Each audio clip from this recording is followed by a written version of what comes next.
Okay, I'm going to be showing you the steps on how to make this swirly snake, and then it will be your job to fill in this long snake body with some kind of complex pattern. Okay? All right, so you'll need to start with something to write with and something to write on. I'm going to use a black marker. I just think that's best for when I'm making videos so you can see my lines really easily. But if I were you, I would try to start with a pencil if you have one, because then you can erase any mistakes that you might make. But if not, if you're working in like a marker or pen, something that cannot be erased like me, that's fine. It just means we need to think like an artist and turn our mistakes into part of our snake art, okay? We're going to start with the tail of the snake, and to do that, we need to draw a small curved rainbow line in the middle of our paper, like that. And that rainbow is going to be turned into the center of the swirl and the end of the tail right there, okay?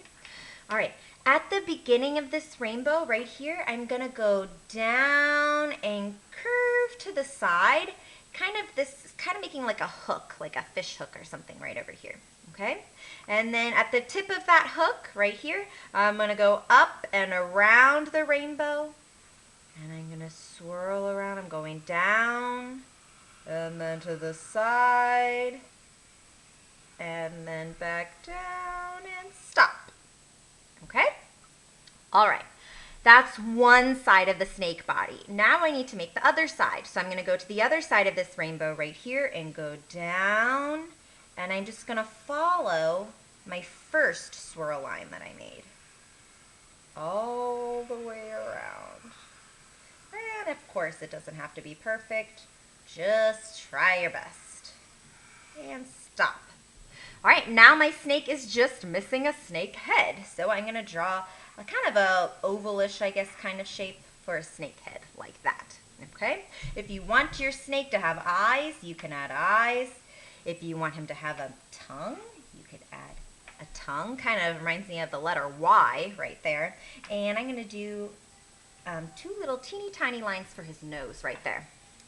Okay, next we want to be able to create a complex pattern inside of the snake. Now remember the difference between a simple pattern and a complex pattern. A complex pattern is going to be a little bit trickier.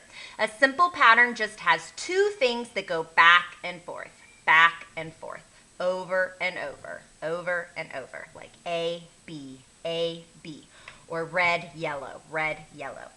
A complex pattern is going to be something that is a little bit more challenging. It might have more components in it, like ABC, ABC. Or the order might be kind of weird and different, like ABB, ABB, ABB. Okay, something like that. So in order to create some spaces for a complex pattern, we need to start drawing just these simple straight lines. So I'm going to start one right there at the neck of the snake, and I'm going to make straight lines like this all the way down the body of my snake.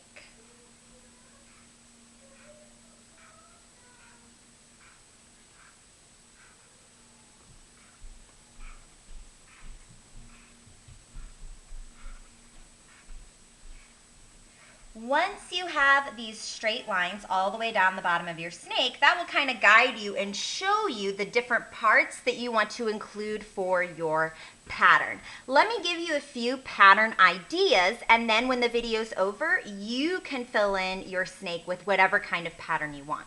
And you might even decide to make a second snake after this one. So the example I showed you before is a complex pattern that has rainbow color order for the pattern. Red, orange, yellow, green, blue, purple. And then I repeat it again. Red, orange, yellow, green, blue, purple. Red, orange, yellow, green, blue, purple. All the way down, okay? Now this one's kind of tricky because that used 6 different things, 6 different colors, which is kind of tricky. This is a snake that I made, and instead of doing a swirly snake, I decided to see if I could do one that kind of slithers back and forth my paper. And that might be something that you want to try next if you want to give yourself a challenge and continue to add more and more snakes to your pattern collection.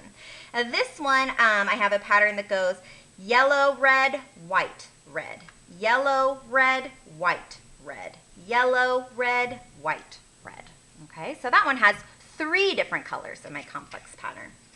Ooh, this one I got very creative. I found a card, a blank card at my house, and I thought it would be kind of interesting to start a snake and have it slither inside of that card. So this one also has 3 components to my pattern. This one's going pink lines, white lines. Pink lines, white lines. Now, I might want to talk to you quickly about the materials that I'm using too, because you'll need to get creative and look around your house for the best materials for your snake. This one right here was done with markers that look like this, Crayola markers. This one, I did marker for the head, but I did the body with just a regular crayon from my crayon box. This one, I used a black pen for these lines and the outline, and then I used actually paint pens for the pink and the white. And this is what my paint pens look like. These are my favorite paint pens. And then, let's see. Oh, here's probably, this one might be my favorite snake. And you might notice the more that you practice making snakes, the better that you will get at it. I like this snake because once I was done with the complex pattern, then I was really thinking like an artist to make a creative background as well, that area around it, so that it's not just plain white in the back. I added these kind of pretty leaf shapes. So that's something you could think about too, is making some kind of design for the background of your snake as well. And then this one right here, I used watercolor paints. Here are some of the watercolor paints that I used. You see these are kind of a little bit messy right here. And then my plan, after I paint it, after the paint dries, I'm going to go back with colored pencil and add designs on top of my dried watercolor paints, and that's kind of fun too. So get creative, think like an artist. I want you to come up with some kind of complex pattern for your snake. And of course, have fun.